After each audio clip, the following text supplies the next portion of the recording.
This is how you load film into the Nikon F3. But of course you can do this on every 35mm camera out there. There are really just two methods. The first method is to place the canister into the chamber, lock the canister, then stretch the film all the way to the slit.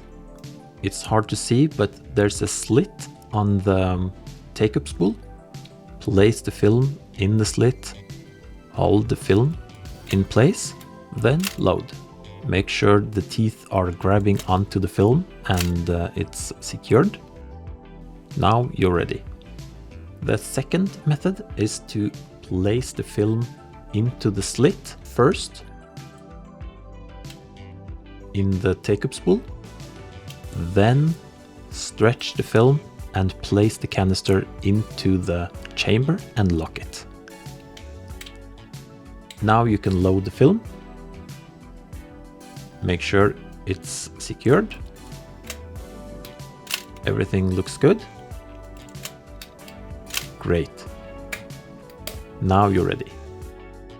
There will always be some fiddling doing this, so practice as much as you can.